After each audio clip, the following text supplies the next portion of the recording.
যেদিন পেশি শক্তি থাকবে না, যেদিন জাহাঙ্গীর থাকবে না, সেদিন আমরাও দেখে নেব। সরাসরি তৃণমূলকে হুমকি বিজেপির। আর এই হুমকি এসেছে বিজেপি প্রার্থীর কাছ থেকে।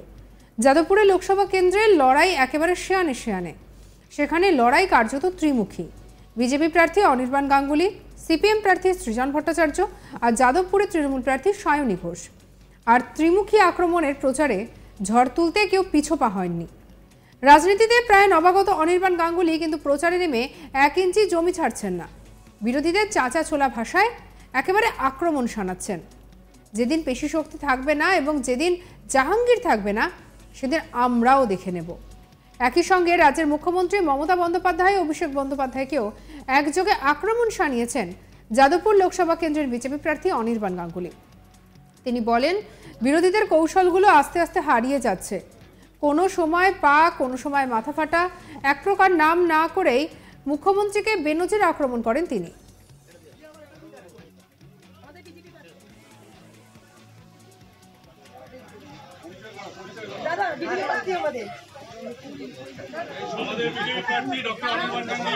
আপনি ম্যাডাম, আপনি সামনে গেলে হবে কি করে?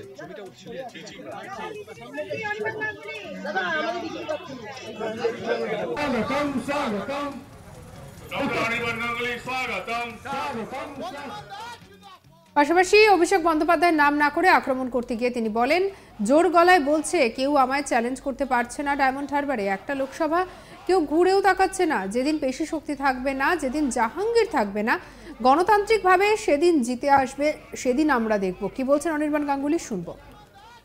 বিরোধীদের কৌশলগুলো আস্তে আস্তে হারিয়ে যাচ্ছে। কোনো সময় পা খারাপ, কোনো সময় মাথা ফাটলো, কোনো সময় ডান দিক ফাটলো, মাঝখান ফাটলো। আর ওই জোর গলায় বলছে না যে কেউ আমায় চ্যালেঞ্জ করতে পারছে না ডায়মন্ড হারবার। একটা লোকসভা, কেউ ঘুরেও তাকাচ্ছে না।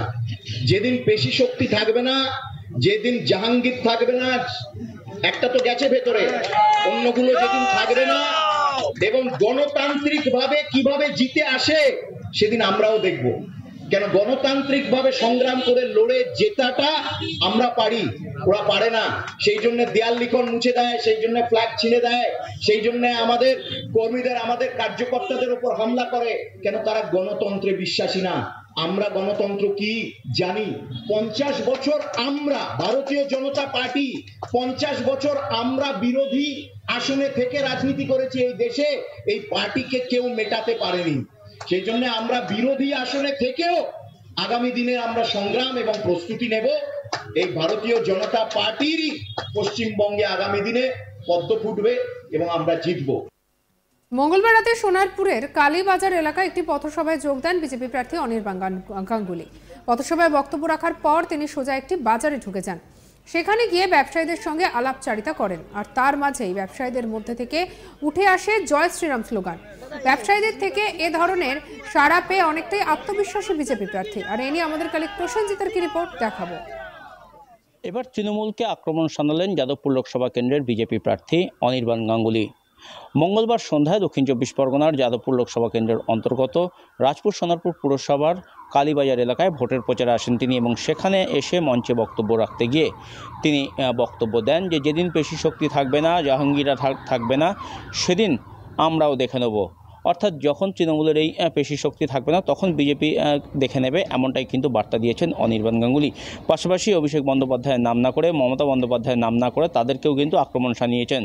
ডায়মন্ড হারবারে কোনো প্রার্থী পাওয়া যাচ্ছে না অভিষেক বন্দ্যোপাধ্যায়ের বিরুদ্ধে, তা নিয়ে কটাক্ষ যেমন অভিষেক বন্দ্যোপাধ্যায় বারে বারে করছেন, সেই বিষয় নিয়েও কিন্তু কার্যত অভিষেক বন্দ্যোপাধ্যায়কে পাল্টা আক্রমণ করেছেন এই বিজেপি প্রার্থী অনির্বাণ গাঙ্গুলি। অন্যদিকে মুখ্যমন্ত্রী মমতা বন্দ্যোপাধ্যায় ভোট এলেই কখনো তার পা ভাঙে, কখনো তার কপাল ফাটে, সেই সমস্ত বিষয় নিয়েও কিন্তু কটাক্ষ করেছেন তিনি। যদিও মুখ্যমন্ত্রী মমতা বন্দ্যোপাধ্যায় বা অভিষেক বন্দ্যোপাধ্যায় কারো নাম নেননি অনির্বাণ গাঙ্গুলি।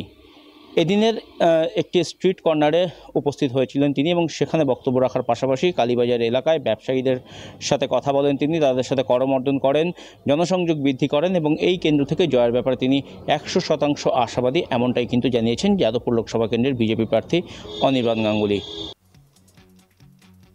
তিনি বলছেন যে যেদিন পেশি শক্তি থাকবে না, যেদিন জাহাঙ্গীর থাকবে না, সেদিন আমরাও দেখে নেব। সরাসরি একেবারে তৃণমূলকে হুমকি এবারে বিজেপির।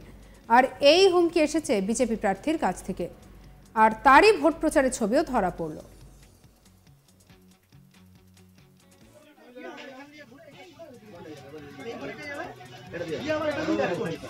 আমাদের বিজেপি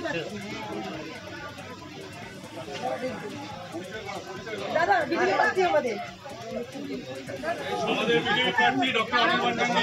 আপনি ম্যাডাম আপনি সামনে গেলে হবে কি করে? ছবিটা উঠছিল, আপনি হুট করে ঢুকে গেলে তো হবে না। যাদবপুরে লোকসভা কেন্দ্রের লড়াই একেবারে শিয়ানে শিয়ানে চলছে। সেখানে কার্যত ত্রিমুখী লড়াই। বিজেপি প্রার্থী অনির্বাণ গাঙ্গুলি, সিপিএম প্রার্থী সৃজন ভট্টাচার্য আর যাদবপুরে তৃণমূল প্রার্থী সায়নী ঘোষ। আর ত্রিমুখী আক্রমণের লড়াইয়ের প্রচারের মাঝে একেবারে ঝড় তুলতে পিছুপা হয়ে হননি কেউই। আর দিকে যেটা দেখা গেল, একেবারে রাজনীতিতে প্রায় নবাগত অনির্বাণ গাঙ্গুলি কিন্তু প্রচারে নেমেই 1 ইঞ্চি জমি ছাড়তে নারাজ। বিরোধীদের চাঁচাছোলা ভাষায় আক্রমণ শানিয়ে তিনি বলেন, যেদিন শক্তি পেশি থাকবে না, যেদিন জাহাঙ্গীর থাকবে না, সেদিন আমরাও দেখে নেব। একই সঙ্গে রাজ্যের মুখ্যমন্ত্রী মমতা বন্দ্যোপাধ্যায়, অভিষেক বন্দ্যোপাধ্যায়কে একযোগে আক্রমণ শানিয়েছেন যাদবপুর লোকসভা কেন্দ্রের বিজেপি প্রার্থী অনির্বাণ গাঙ্গুলি। তিনি বলেন, বিরোধীদের কৌশলগুলো আস্তে আস্তে হারিয়ে যাচ্ছে। কোনো সময় পাক, কোনো সময় মাথা ফাটা, এক প্রকার নাম না করেই মুখ্যমন্ত্রীকে বেনজির ভাষায় আক্রমণ করেন তিনি।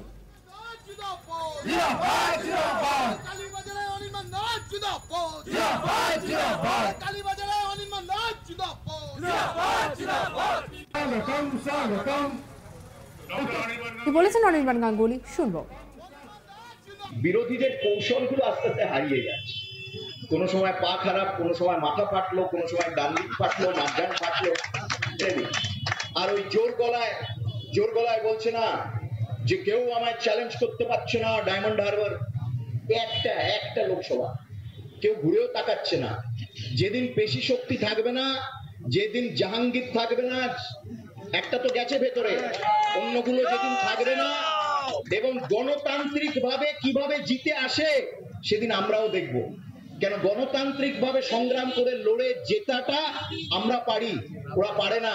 সেই জন্য দেয়াল লিখন মুছে দেয়, সেই জন্য ফ্ল্যাগ ছিঁড়ে দেয়, সেই জন্য আমাদের কর্মীদের, আমাদের কার্যকর্তাদের উপর হামলা করে। কেন? তারা গণতন্ত্রে বিশ্বাসী না। আমরা গণতন্ত্র কি জানি।